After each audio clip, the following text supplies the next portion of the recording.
mau bosen jadi PNS, mau bosen jadi ASN, mau terjun ke dunia politik boleh. Cuma syaratnya itu harus berhenti dari PNS, nggak ada cara lain ya. Baik. Syaratnya harus berhenti dari PNS itu saja. Pemberhentian murni ya Pak, bukan Ya. pemberhentian sementara ya? Bukan berarti pemberhentian sementara, pemberhentian mutlak ya.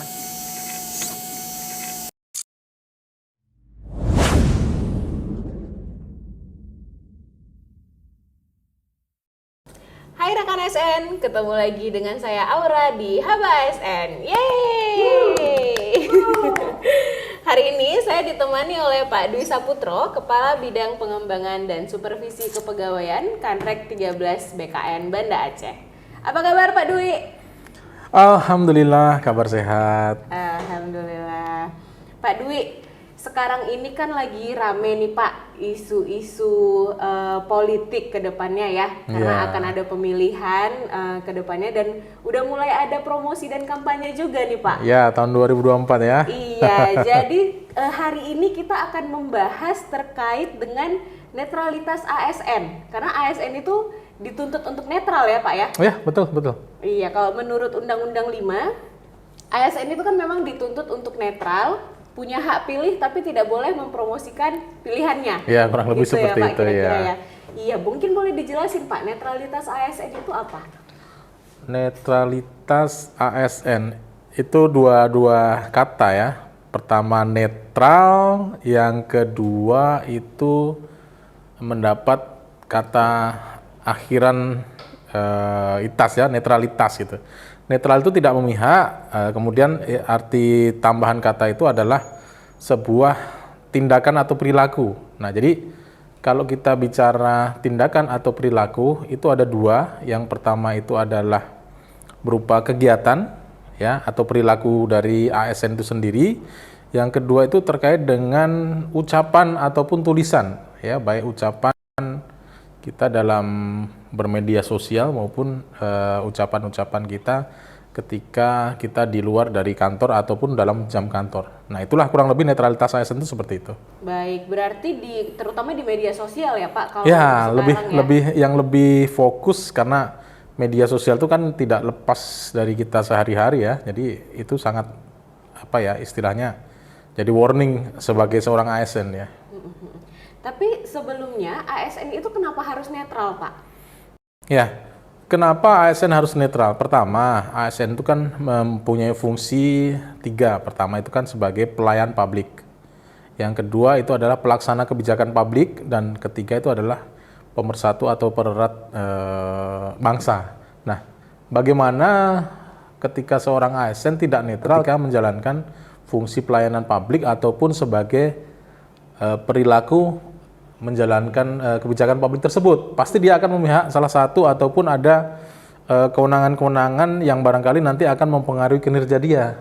Ya, harus ada benturan kepentingan ke si A, ke si B, atau bahkan kepemimpinan dan lain sebagainya. Nah, makanya dari situ ASN dituntut untuk netral agar setiap rencana kinerja kemudian pelaksana kebijakan pemerintah itu tidak berbenturan dengan kepentingan. Baik, berarti sebenarnya secara umum harus netral secara umum ya Pak ya, baik itu ras, suku, bangsa dan lainnya betul sekali. Gitu ya. Kalau kaitannya dengan politik nih Pak, kenapa ASN itu harus netral? Terlebih untuk pimpinan negara ya atau pimpinan daerah. Iya, kita tahu sendiri kalau jumlah ASN itu kan signifikan juga ya. Mungkin kalau data 5 juta lebih ya. Artinya ketika ini dikaitkan dengan politik, ini juga menjadi lahan-lahan politik bagi pemangku kepentingan gitu.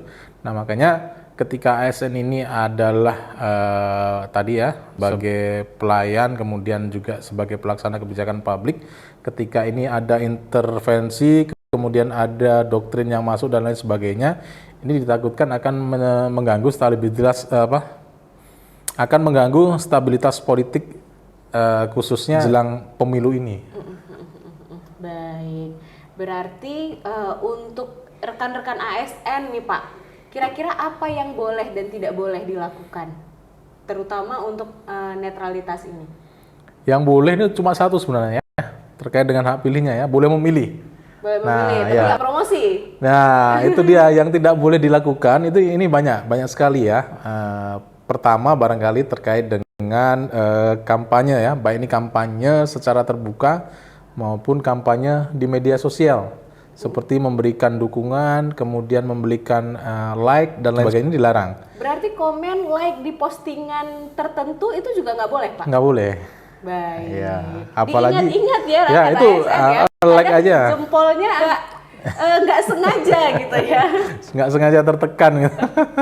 Misalkan ini kan. Iya, terus apa lagi nih Pak? Iya, kalau secara mungkin kasat mata banyak ya, misalkan menghadiri deklarasi, kemudian ikut kampanye menggunakan atribut, menggunakan ATK kantor itu kampanye dan lain sebagainya, menghadiri acara parpol. Nah, ini barangkali yang menarik, ini coba nanti teman-teman ASN cek dengan memasukkan nick, nanti ada di Bawaslu atau apa itu, pastikan teman-teman rekan ASN itu tidak masuk dalam anggota parpol ya, walaupun kadang nggak daftar dan lain sebagainya, tiba-tiba dicek masuk parpol dan lain sebagainya. Nah, ini bisa dikonfirmasi, kurang lebih seperti itu ya. Yang boleh memilih tapi tidak boleh itu banyak, nanti bisa dibaca-baca, banyak kok yang di internet dan lain sebagainya, di media-media pemerintah dan lain sebagainya yang tidak boleh dilakukan oleh seorang ASN terkait dengan netralitas. Baik, nah mungkin kalau kasusnya seperti ini Pak, seorang ASN kemudian seiring berjalannya karir, kemudian tertarik dengan dunia politik, kemudian ingin masuk ke partai politik Pak, itu gimana Pak? Boleh-boleh aja sih ya, jadi kalau ini ada teman-teman kebetulan mungkin barangkali sudah terkenal, mau bosen jadi PNS, mau bosen jadi ASN, mau terjun ke dunia politik boleh. Cuma syaratnya itu harus berhenti dari PNS, nggak ada cara lain ya. Baik. Syaratnya harus berhenti dari PNS, itu saja. Pemberhentian murni ya Pak, bukan ya, pemberhentian sementara ya? Bukan pemberhentian sementara, pemberhentian mutlak ya. Nah, artinya hak-hak kepegawaian maupun organik PNS atau ASN-nya sudah hilang. Berarti kalau misalnya nih Pak, Bapak A misalnya, mau mencalonkan diri sebagai anggota DPR, kalau nggak lewat mau jadi ASN lagi, bisa nggak Pak? Nggak bisa, dia harus ada izin ya, harus ada izin atasan, kemudian melakukan pemberhentian, baru yang bersangkutan boleh menjadi caleg atau dan lain sebagainya. Baik, ya. Jadi ketika mencalonkan diri pun, baik itu ke partai atau menjadi anggota legislatif atau pimpinan daerah, itu harus berhenti secara total ya Pak ya, pemberhentian mutlak ya. Iya. Baik. Nah, konsekuensinya apabila melanggar netralitas ASN ini apa Pak untuk ASN sendiri? Nah, ini perlu apa ya? Perlu diingat teman-teman rekan ASN bahwasanya untuk netralitas ini ada dua jenis hukuman ya. Pertama dari segi kode etik ya. Dari kode etik itu juga bisa menjatuhkan hukuman disiplin, baik penjatuhan disiplin kode etik moral, terkait dengan moral secara terbuka maupun tertutup.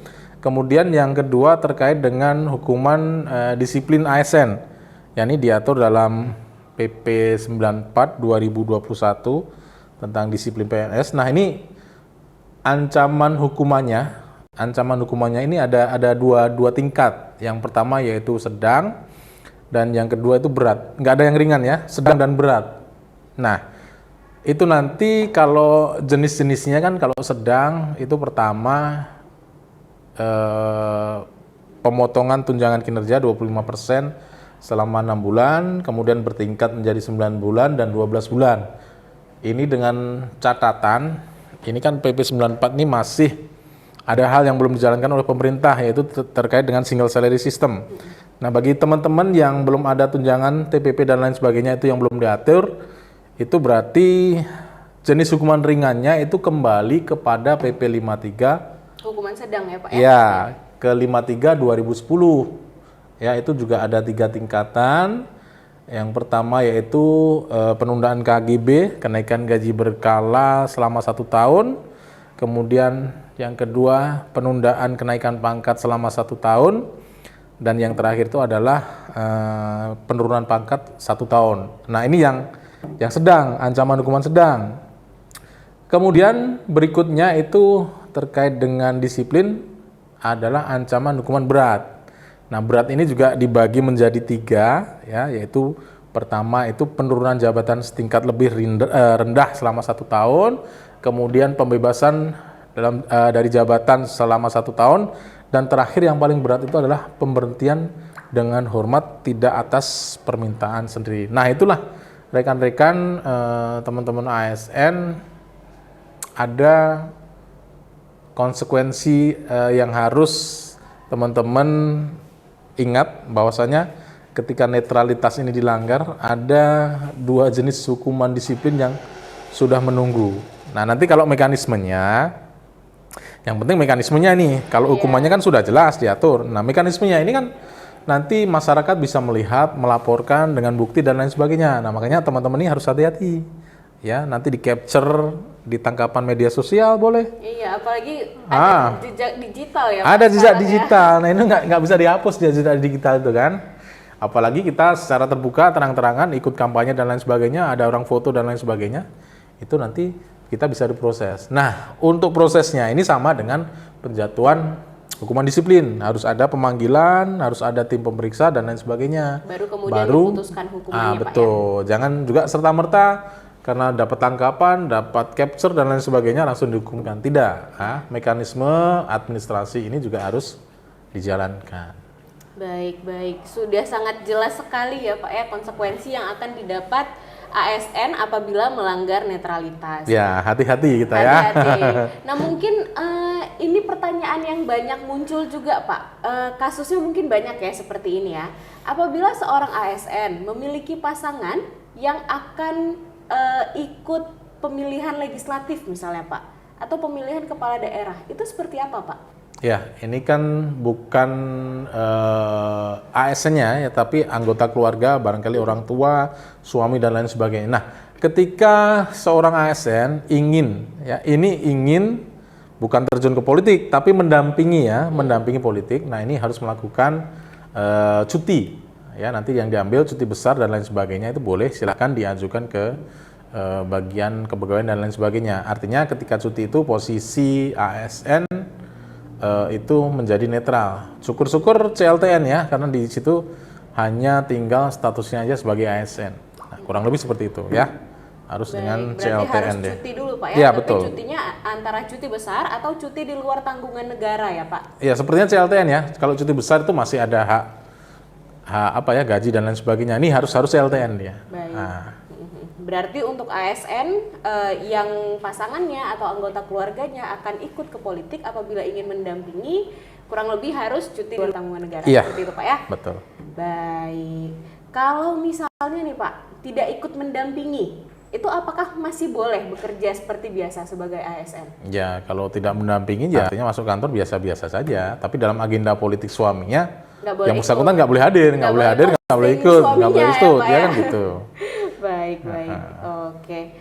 Nah mungkin yang terakhir nih Pak Dwi, ada pesan-pesan nggak untuk rekan ASN terkait dengan netralitas ASN ini? Ya, jadi untuk netralitas ini memang isunya sangat kental ya, artinya dengan kekuatan 5 juta ASN ini menjadi bahan yang mudah disusupin maupun menjadi bahan yang menarik untuk dijadikan untuk mendongkrak suara dan lain sebagainya. Ini makanya bagi teman-teman rekan-rekan ASN harus berhati-hati dalam menyikapi netralitas ini. Ya, harus ada pengetahuan ya, jangan sampai teman-teman terpengaruh kemudian ikut-ikutan dan lain sebagainya. Nah, jadi kita harus mempunyai istilahnya pengetahuan terhadap netralitas ini, karena di situ ada sanksi yang sudah menunggu ketika teman-teman nanti kedapatan tidak netral dan lain sebagainya. Itu saja barangkali. Baik, jadi seperti itu rekan ASN, Haba ASN edisi netralitas ASN hari ini. Semoga dapat menjadi tambahan pengetahuan ya kepada rekan-rekan ASN. Terima kasih Pak sama-sama atas waktunya dan juga ilmunya. Kami akhiri. Assalamualaikum warahmatullahi wabarakatuh. Dadah dulu Pak.